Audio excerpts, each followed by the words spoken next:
લોક Janshakti party Gujarat દ્વારા રામવિલાસ પાસવાનજીની જન્મજયંતિ નિમિત્તે ઉજવણી કરાઈ। અમદાવાદ શહેરના શાહીબાગ દરિયાખાન ઘુમ્મટ ખાતે ગુજરાત લોક જનશક્તિ પાર્ટી કાર્યાલય ખાતે લોક જનશક્તિ પાર્ટી ગુજરાત યુવા સેલના ઉપપ્રમુખ સલીમભાઈ સામતાની તેમજ જનરલ સેક્રેટરી સલમાન માણેક તથા અન્ય હોદ્દેદારો કાર્યકર્તાઓ દ્વારા શ્રી રામવિલાસ પાસવાનજીના જન્મજયંતિ નિમિત્તે કેક કાપી ઉજવણી કરવામાં આવી હતી, જેમાં આ ખાસ પ્રસંગે સ્ટેટ પ્રેસિડેન્ટ ગુજરાત યુવા સંદીપ વ્યાસ તેમજ પાર્ટીના કાર્યકરો દ્વારા ગુજરાત યુવા સેલ કાર્યાલયમાં દરિયાખાન ઘુમ્મટ પાસે ભવ્ય કાર્યક્રમનું આયોજન કરવામાં આવ્યું હતું।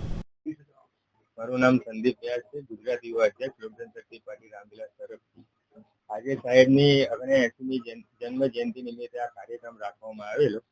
સલીમભાઈ વાઇસ પ્રેસિડેન્ટ, ફિરોઝભાઈ રાષ્ટ્રીય સચિવ યુવાના, જીતેન્દ્રભાઈ અમદાવાદ પ્રેસિડેન્ટ, એ બધાએ સાથે મળીને એક કાર્યક્રમ રાખેલો હતો।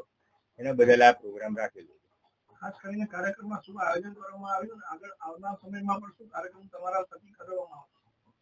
કાર્યક્રમમાં સાહેબની જન્મ જયંતિ નિમિત્તે કેક કાપી એમને ફુલાર કરી એક પ્રોગ્રામ હતો અને આગળ ઉપરથી જે નિર્દેશ અનુસાર હશે એ પ્રમાણે અમે લોકો આગળ કામ કરવા તૈયાર છીએ।